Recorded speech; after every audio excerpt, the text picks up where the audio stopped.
Hello नमस्कार विद्यार्थी मित्रों, वेद डिजिटल एज्युकेशन में आपनु हार्दिक स्वागत है।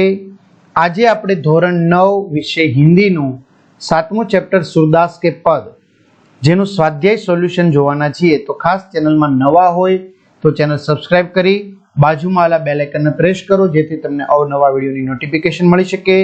विडियो लाइक करो, तमारा मित्र दोस्तों ने शेर करो।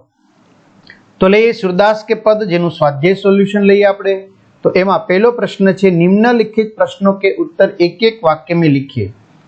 पहलू, जहाज का पंछी जहाज से उड़कर फिर कहाँ आता है? तो जवाब, जहाज का पंछी जहाज से उड़कर फिर जहाज पर ही आता है। बीजू, सूरदास के मधुकर को करील फल क्यों नहीं भाता? जवाब, सूरदास के मन यानी कि मधुकर को करील फल नहीं भाता क्योंकि उसने कृष्ण भक्ति का अंबुज रस चख लिया है। त्रीजू, बाल कृष्ण के मुख पर किसका लेप हुआ है? तो जवाब, बाल कृष्ण के मुख पर मक्खन का लेप किया हुआ है। चौथु, सूर धन्य क्यों हुए?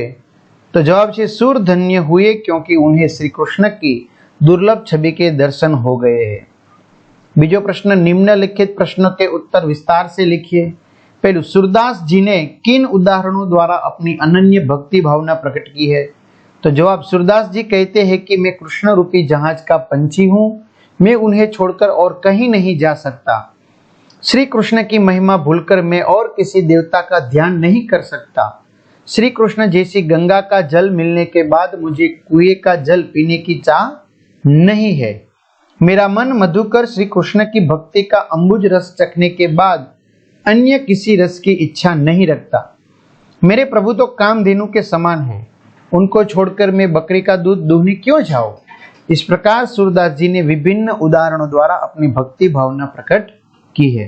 तो खास जे नवा विद्यार्थी मित्रों छे एमनी सतत कमेंट आवे छे, એટલે આપણે દરેક વિડિયોમાં આ જાહેરાત આપવી પડે છે કે સર બીજું શું મળવાનું છે? તો બધા જ વિષયના પાઠ્યપુસ્તકની પ્રકરણની સમજૂતીના આગળના તમારા ચેપ્ટર બાકી હોય તો એ ગણિત વિજ્ઞાનના સરસ મજાનું સંપૂર્ણ અભ્યાસક્રમનું સિલેબસ, અભ્યાસ સ્વાધ્યાય, વિષય પ્રમાણે મટીરીયલ, પરીક્ષા માટે ઉપયોગી અસાઇનમેન્ટ, પેપર, એકમ કસોટી, આ બધું જ વેદ ડિજિટલ એજ્યુકેશન નામની જે એપ્લિકેશન છે જે ગૂગલ પ્લે સ્ટોર ઉપર કે જ્યાંથી ગેમ ડાઉનલોડ થાય છે તો ત્યાં જઈને ડાઉનલોડ કરી લો, તમારા મોબાઈલ નંબર નાખી દો, સેન્ડ ઓટીપી કરી દો, એટલે આ રીતનું પેજ આવે એમાં જુદા જુદા મેનુમાં જઈ તમે તમારા પ્લાન મેળવી શકો।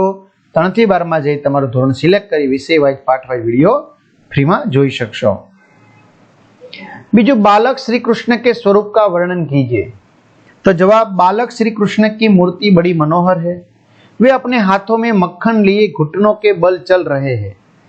उनके मुंह में मक्खन लगा हुआ है। उनके गाल सुंदर और आंखें चंचल है। उनके माथे पर गोरोचन का तिलक लगा हुआ है। उनकी लटें मदमस्त भंवरों जैसी सुंदर लग रही है। वे अपने गले में कठुला की माला पहने हुए हैं। इस प्रकार श्री कृष्ण की छवि अत्यंत मनमोहक है। त्रिजु, सूरदास अपने आप को धन्य क्यों मानते हैं? तो सूरदास श्री कृष्ण के अनन्य भक्त है। श्री कृष्ण के अतिरिक्त वे अन्य किसी का ध्यान नहीं करते। श्री कृष्ण की मनमोहक छवि सदा उनकी आंखों में बसी रहती है। यह छवि उन्हें अनुपम सुख प्रदान करती है। वे श्री कृष्ण की इस छवि को दुर्लभ मानते हैं। उन्हें अपने प्रभु की इस अनोखी मूर्ति के दर्शन हुए हैं, इसलिए वे अपने आप को धन्य मानते हैं। त्रिजु, तत्सम रूप दीजिए। अनत, अन्यत्र, पंछी, पक्षी, महात्म, महात्म्य, पियासो, प्यासा, दुर्मति, दुर्मति, लट, केसगुच्छ, मधुरही, मध, केहरी એટલે केसरी। समानार्थी शब्द लिखिए। पक्षी, खग, अंबुज, जलज, कूप, कुआ, मधुकर, भ्रमर, धेनु, गाय, छेरी, बकरी, नवनीत, मक्खन, लोचन, नयन, कंठ, गला, नख, नाखून। तो आ रीते विद्यार्थी मित्रों सरस मजानु स्वाध्यायનું સોલ્યુશન અહીં પૂર્ણ થાય છે। તો આવા તમામ વિષયના સ્વાધ્યાયના સોલ્યુશન પીડીએફ અને ખાસ કરીને જેને ગણિત અને વિજ્ઞાન નવા અભ્યાસક્રમ પ્રમાણે અઘરું લાગતું હોય તો એના સંપૂર્ણ વિડીયો સિરીઝ એપ્લિકેશનમાં પ્લેલિસ્ટમાં પેડ કોર્સમાં તમને મળી જશે, તો ત્યાંથી મેળવી લેવી। અહીં સુધી રાખીએ। અસ્તુ, જય હિન્દ, જય ભારત।